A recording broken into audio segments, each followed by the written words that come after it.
Baik, Assalamualaikum warahmatullahi wabarakatuh. Selamat pagi, siang, teman-teman semua. Kita ketemu lagi di pertemuan kelima. Kita akan membahas mengenai perjanjian dan perikatan di pertemuan kali ini. Yang mana kemarin kita sudah membahas ya mengenai bagaimana objek-objek hukum, lingkup objeknya hukum itu seperti apa gitu ya, dan juga objek hukum juga berkaitan dengan hak kebendaan gitu ya, yang mana hak kebendaan itu menjadi bagian dari objek hukum itu sendiri. Oke, di perjanjian dan perikatan ini kita akan membahas mendalam gitu ya, bagaimana perjanjian dan perikatan ini menjadi bagian yang sangat penting dari aktivitas bisnis yang akan kita lakukan nantinya ke depannya. Dan juga jangan lupa juga buat teman-teman semua bahwa setiap kegiatan bisnis itu akan timbul dari yang namanya, pasti akan timbul yang namanya perjanjian-perjanjian di dalamnya gitu ya. Itu kita tidak akan mengelakkan gitu ya aktivitas dari perjanjian itu sendiri. Nah, makanya kita akan sedikit membahas gitu ya mengenai apa sih perjanjian yang dimaksud dari sisi hukum itu sendiri, dan juga bagaimana perjanjian ini akan timbul menjadi sebuah perikatan atau dalam arti kontrak di sini gitu ya, baik kontrak yang berbentuk kontrak dalam aktivitas bisnis yang akan kita lakukan ke depannya.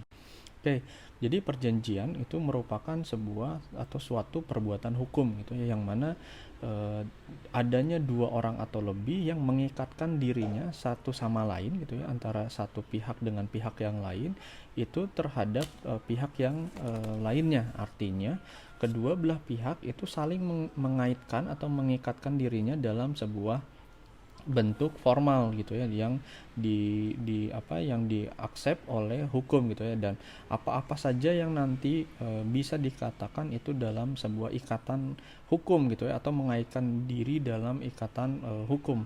Nanti kita akan lihat seperti apa bentuk-bentuknya perjanjian ini bisa timbul. Nah, kita lihat juga dari perjanjian itu merupakan sebuah tindakan hukum atau perbuatan hukum. Nah, artinya perbuatan atau subjek hukum yang ditujukan untuk menimbulkan akibat hukum yang sengaja dikehendaki oleh subjek hukum yang berjanji. Nah, di sini perbuatan hukum itu merupakan bisa disebut dari dua hal gitu ya, dari kehendak dan pernyataan kehendak. Nah, pernyataan kehendak ini pada asasnya itu tidak terkait atau tidak terikat gitu lah pada bentuk-bentuk tertentu, dan tidak ada pengecualian atau sebab terjadinya secara langsung gitu ya. Nah, pernyataan kehendak ini merupakan hal yang bisa kita lihat dari yang pertama gitu ya, pernyataan kehendak secara tegas dapat dilakukan itu dengan cara tertulis gitu ya, di mana suatu perjanjian itu dihadirkan atau ditulis oleh sendiri atau ditulis oleh pejabat tertentu. Yang kedua, mengucapkan sebuah kata gitu ya, artinya pernyataan kehendak ini cukup dengan mengucapkan kata setuju antara satu pihak dengan pihak yang lain. Kedua juga ketiga itu dengan cara isyarat, atau dalam bahasa Belanda itu gerben, artinya pernyataan kehendak secara tegas dengan isyaratnya, misalnya dengan hanya menganggukkan dengan setuju, menggelengkan, atau hal yang lain dari isyarat-isyarat yang biasanya dilakukan. Dan kedua juga pernyataan kehendak secara diam-diam dapat diketahui dari sikap atau perbuatan, misalnya sikap diam yang ditunjukkan dalam rapat, artinya itu bisa kita anggap sebagai hal yang kita akui bahwa semua forum itu menghendaki atau setuju dengan hal itu gitu. Nah, ini yang bisa kita lihat dari dua hal gitu ya, dari perbuatan kehendak dan juga pernyataan kehendak.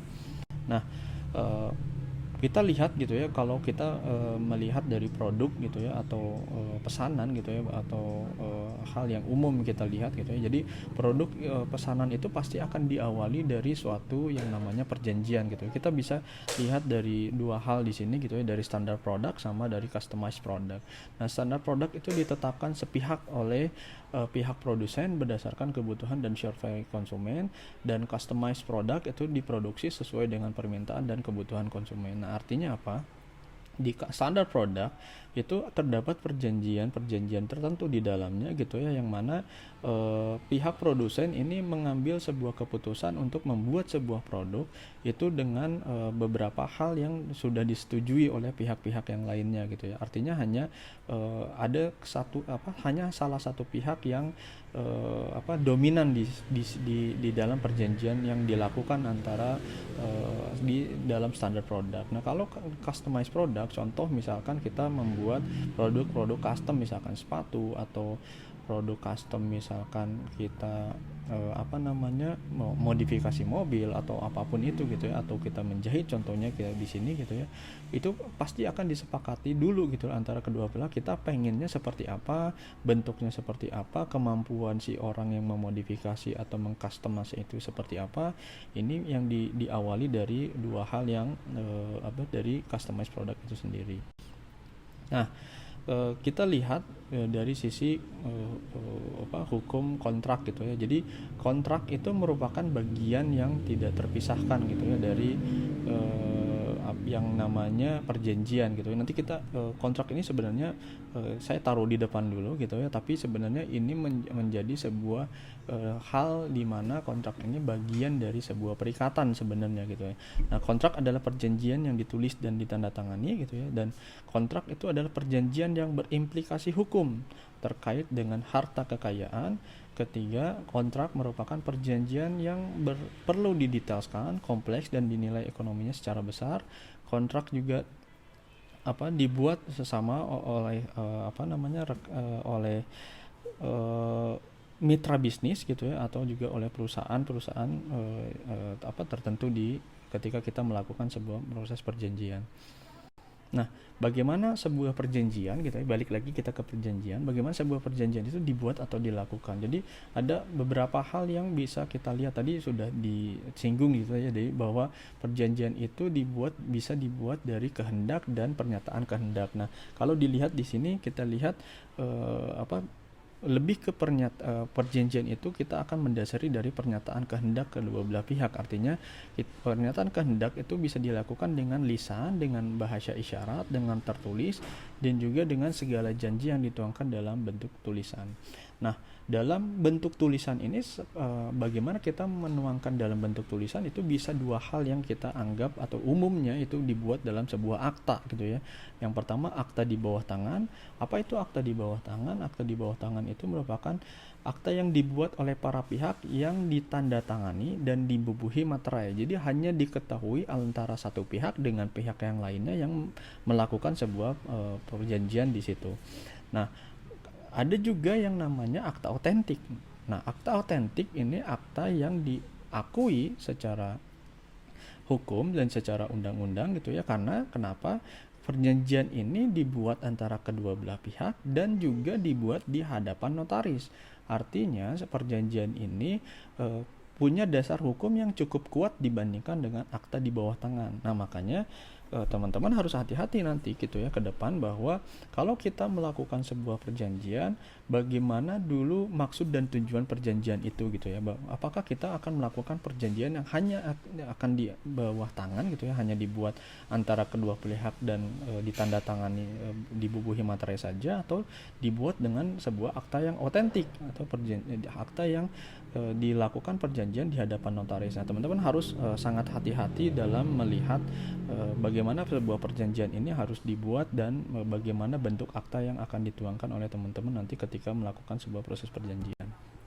Nah, bagaimana terjadinya perjanjian dan ikatan itu atau mengikatnya sebuah perjanjian gitu ya. Jadi perjanjian itu pada dasarnya menganut yang namanya asas konsensual gitu ya, konsensual.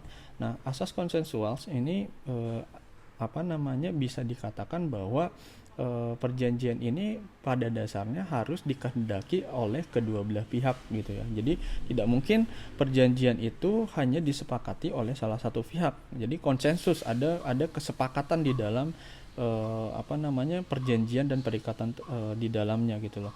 Nah, kita bisa lihat dari tiga sisi di sini gitu ya, bagaimana perjanjian itu bisa mengikat di dalamnya gitu ya, pada saat adanya penerimaan antara kedua pihak, kedua adanya sesuai waktu yang telah ditentukan antara kedua belah pihak, terus juga adanya saat telah diberikan jawaban sepakat dengan berbagai cara yang dilakukan dalam sebuah perjanjian itu sendiri. Nah, apa sih isi-isi yang biasanya ada dalam sebuah perjanjian gitu ya? Nah, pada dasarnya kita akan pahami dulu gitu ya, bahwa isi perjanjian yang disepakati bersama itu artinya kita dalam hukum itu disebut dengan prestasi gitu ya. Jadi kesepakatan yang telah kita tuangkan dalam sebuah perjanjian itu kita sebut prestasi. Nah, ada nanti lawannya yang namanya wan prestasi, di mana kita tidak bertindak melawan atau bertindak tidak sesuai dengan apa yang diperjanjikan, itu kita bisa namakan manifestasi. Kita akan ketemu nanti di pertemuan selanjutnya, kita akan bahas lebih jauh di sana gitu ya. Nah, tapi pada intinya sekarang saya mau tampilkan bahwa ketika teman-teman melakukan sebuah proses perjanjian gitu ya, jangan lupa terdapat standar yang umum gitu ya, yang biasanya ada di dalam perjanjian. Mulai dari adanya para pihak di dalamnya, itu udah pasti gitu ya, karena perjanjian tidak akan timbul hanya ada dengan satu pihak tertentu, tapi itu akan timbul dari berbagai pihak, atau ada dari pihak-pihak lebih dari satu pihak gitu ya. Dan kedua, ada pendahuluan, apa maksud dan tujuannya, teman-teman bisa narasikan di situ gitu ya. Terus definisi dari perjanjian itu seperti apa, sampai isi kontrak yang secara detail itu yang akan dibangun itu seperti apa, sampai ke penutup, artinya bagaimana perjanjian ini selesai atau dapat dikatakan keseluruhannya prestasi itu seperti apa gitu ya. Jadi banyak hal yang sebenarnya teman-teman bisa isikan sesuai dengan maksud dan tujuan teman-teman melakukan sebuah perjanjian. Kalau di situ perjanjiannya jual beli, pasti akan ada yang namanya harga, ada yang namanya kesepakatan metode pembayaran, waktunya seperti apa, penyerahannya seperti apa, perpajakannya seperti apa, itu akan pasti ada di unsur di dalamnya. Jadi ini tidak terbatas gitu ya pada hal-hal yang ada di dalam sini, tapi modifikasi isi perjanjian itu bisa disesuaikan dengan apa yang maksud dan tujuan dari perjanjian yang akan kita bangun gitu ya, dalam melakukan proses perjanjian dengan antar pihak di dalamnya nantinya. Oke, next kita lihat dari perjanjian harus sah dan untuk dimintakan akibat hukumnya. Nah, di sini kita lihat gitu ya, dari syarat sahnya perjanjian itu kita lihat dari 4 sisi gitu ya. Jadi sahnya perjanjian itu bisa kita lihat dari kesepakatan para pihak tadi. Pada dasarnya tadi sudah disebutin gitu ya, bahwa perjanjian itu dari asas konsensual, artinya kesepakatan dari antar pihak. Kedua, adanya kecakapan atau kapasitas para pihak. Dan ketiga, terkait suatu hal atau objek tertentu yang ada di dalam perjanjian itu. Dan juga keempat, itu terkait suatu sebab atau kuasa yang halal. Dan akibat dari suatu perjanjian itu akan mengakibatkan akibat hukum gitu ya, atau akibat yang mengikat pada kedua belah pihak.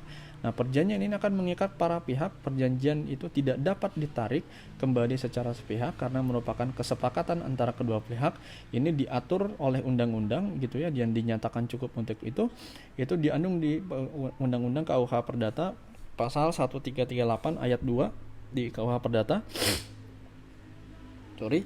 Dan perjanjian harus dilakukan dengan itikat baik. Nah, ini pada dasarnya semua hal dalam kontrak atau dalam perjanjian itu harus adanya dituangkan dalam itikat baik gitu ya, bukan karena ada hal yang buruk terus kita lakukan perjanjian yang mengakibatkan kerugian dari salah satu pihak gitu.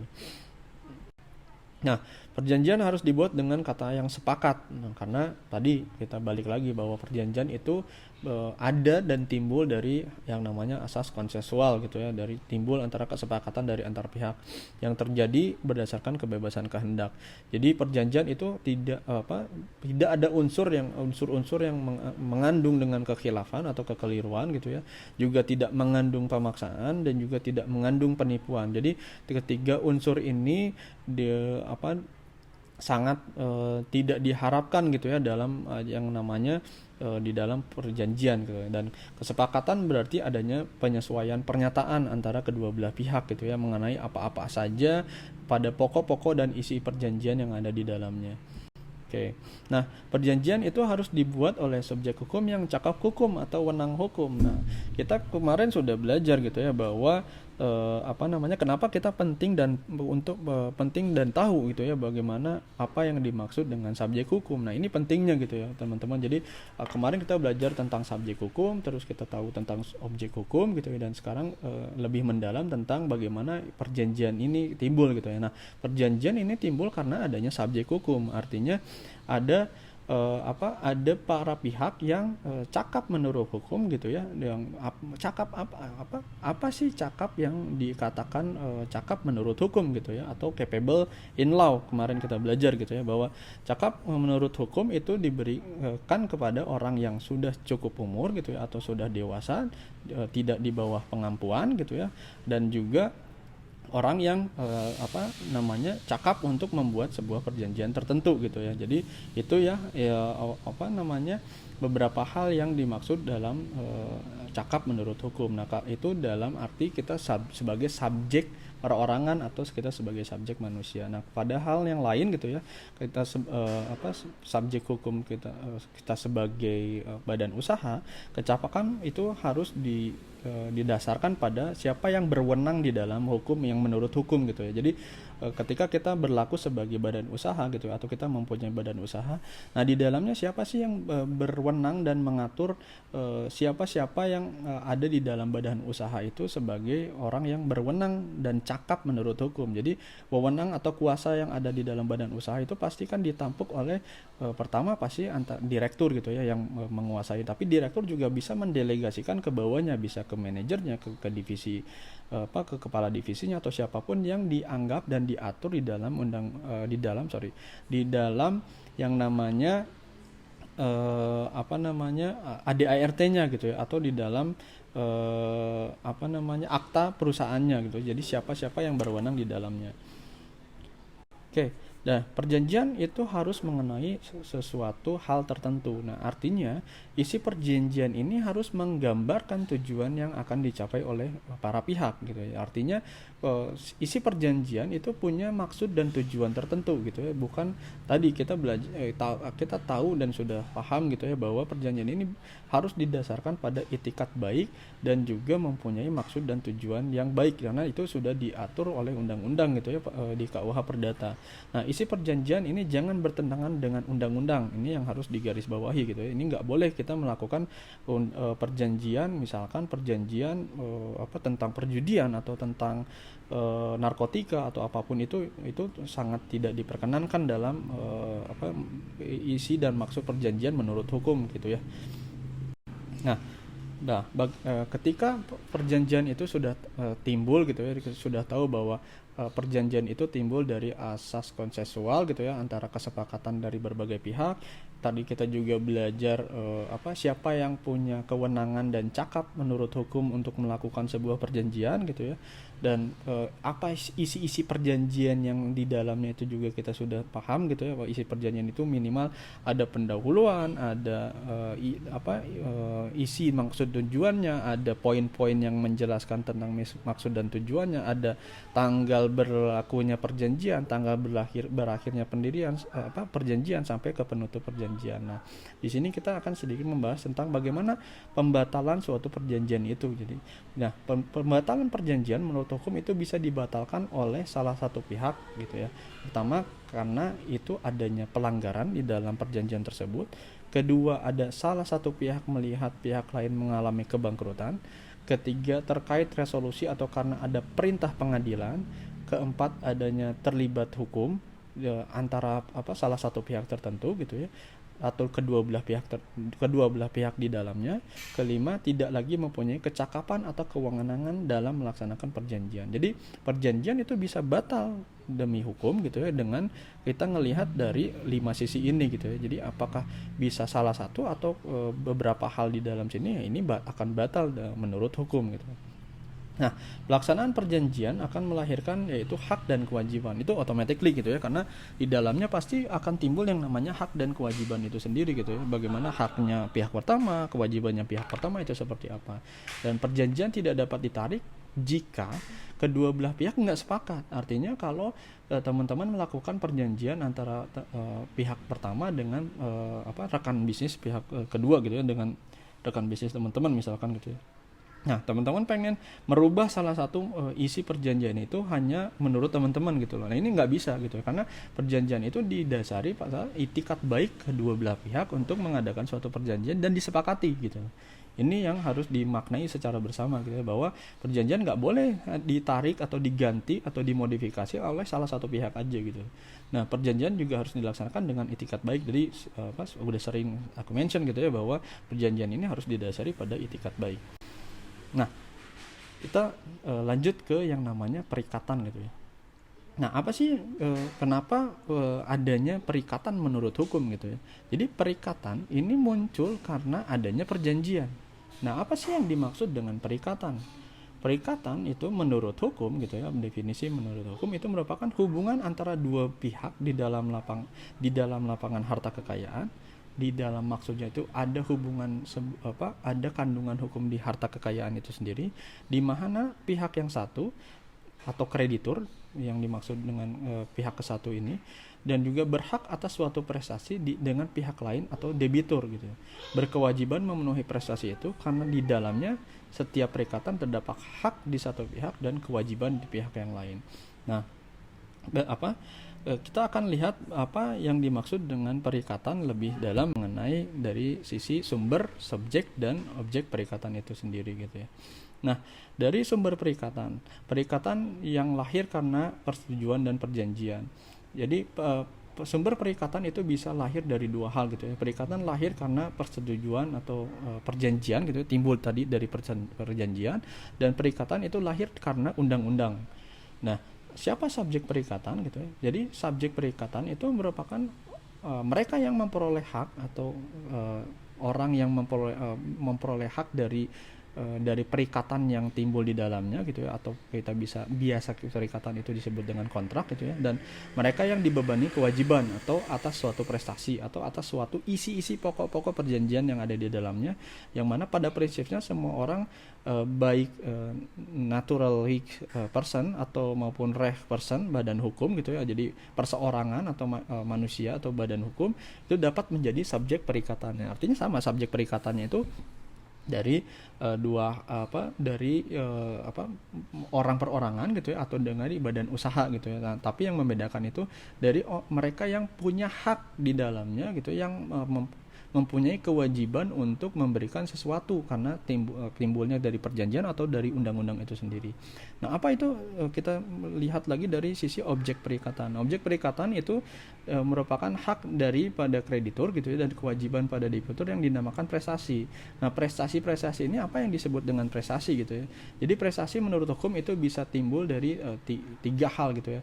Jadi tindakan memberikan sesuatu, tindakan melakukan sesuatu perbuatan gitu ya, memberikan sesuatu, melakukan sesuatu, atau tidak berbuat sesuatu. Jadi tiga hal ini yang bisa kita katakan sebagai objek perikatan gitu ya, yang mana tindakan memberikan sesuatu, contoh misalkan kita menyerahkan sesuatu hak milik gitu ya, dari jual beli kita menjual belikan, kita sebagai yang memperoleh hak, berarti kita dari sisi kreditur, pihak pertama misalkan krediturnya, pihak pertama kita memperoleh hak untuk membeli kepemilikan tanah itu dengan kita memberikan sesuatu kepada pihak yang dibebani kewajiban gitu ya, mereka yang sebagai krediturnya gitu ya. Itu dua belah pihak itu bisa kita sebut di dalam yang namanya objek perikatan.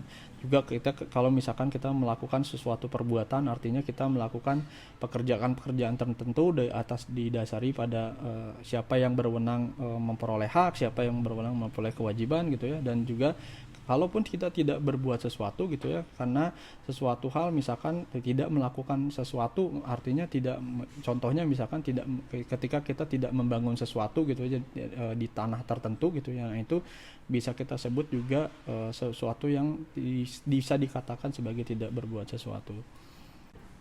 Oke, terakhir Jadi asas-asas yang terdapat dalam suatu perikatan yang lahir dari perjanjian. Jadi kita lihat dari asas perikatan itu bisa timbul atau bisa kita lihat dari gitu ya, dari 3 sisi gitu, dari 3 asas. Dari pertama asas kebebasan berkontrak, asas konsensualisme, dan asas pacta sunt servanda. Jadi 3 hal ini kita bisa lihat bahwa perikatan itu timbul dari atau lahir yang dari perjanjian gitu ya, dari asas-asas berkontrak.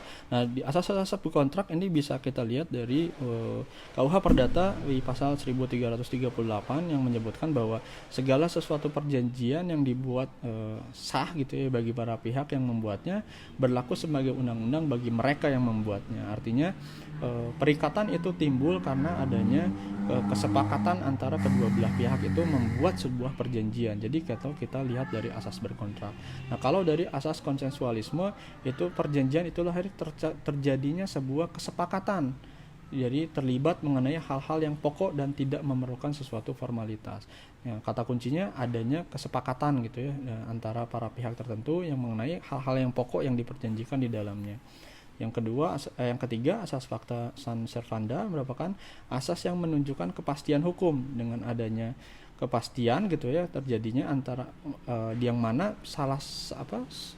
para pihak itu saling mengikatkan dirinya gitu ya di dalam di dalam perikatan tersebut gitu ya, yang mana itu yang mendasarinya itu yang mendasari dari perikatan tersebut itu dari pokok-pokok perjanjiannya, yang mana itu bisa dianggap atau bisa kita persamakan dengan undang-undang gitu. Artinya apa-apa yang di dalam pokok perjanjian ini bisa kita sebut sebagai undang-undang bagi para pihak yang ada di dalamnya. Oke. Mungkin itu dulu yang bisa kita pelajari dari yang namanya perjanjian dan perikatan. Mudah-mudahan teman-teman bisa tergambar gitu ya. Tadi kita di awal sudah membahas bagaimana apa yang dimaksud dengan perjanjian gitu ya, bagaimana perjanjian itu timbul, isi perjanjian itu seperti apa, terus apa makna perikatan. Jadi jangan bingung soal perikatan gitu ya. Jadi perikatan itu sebenarnya maknanya sama dengan yang namanya perjanjian gitu ya. Karena tadi perikatan itu timbul atas dasarnya perjanjian. Jadi perikatan itu lebih baku menurut hukum gitu ya, karena itu bukan hanya menimbulkan hak dan kewajiban sesuai dengan perjanjian gitu ya, tapi menimbulkan sesuatu kewajiban hukum yang lain gitu ya, yang mana kalau secara hukum tadi disebut bahwa salah satu pihak sebagai kreditur yang dibebankan gitu ya, atau sebagai salah satu pihak lain disebut sebagai debitur atau yang dibebankan gitu ya. Nah, asas berkontrak gitu ya, atau kontrak ini ya, teman-teman jangan bingung, karena kontrak itu ya sama dengan perjanjian gitu ya. Jadi cuman kita akan lihat dari bagaimana apa makna yang ada di dalam perjanjian atau di kontrak tersebut gitu. Apakah ada pembebanan sesuatu, hak dan kewajiban? Kalau tidak ada ya itu bisa kita katakan bukan sebagai sebuah perikatan, hanya perjanjian biasa hanya kesepakatan yang kita sepakati antar kedua belah pihak gitu ya. Jadi mungkin itu yang bisa saya sampaikan untuk saat ini. Mudah-mudahan bisa dipahami, teman-teman bisa cari referensi lain gitu ya, supaya teman-teman bisa mendalami lebih dalam bagaimana bagaimana perikatan dan perjanjian ini gitu ya. Tapi yang mau saya sampaikan bahwa perikatan dan perjanjian ini merupakan sesuatu yang penting dan diketahui gitu ya. Jadi teman-teman bisa tahu bahwa bagaimana perjanjian ini timbul, bagaimana isi perjanjian ini dilaksanakan, asasnya seperti apa gitu ya. Terus juga bagaimana siapa yang berwenang dalam melakukan perjanjian ini, bagaimana gitu, siapa subjeknya. Itu kan penting teman-teman diketahui ketika teman-teman tahu dan sebagai aktor gitu ya, bisa saya katakan aktor di dalam proses bisnis yang nanti teman-teman bisa lakukan. Terima kasih, kita ketemu lagi di pertemuan selanjutnya. Saya akhiri, wassalamualaikum warahmatullahi wabarakatuh. Salam sehat semua teman-teman, terima kasih.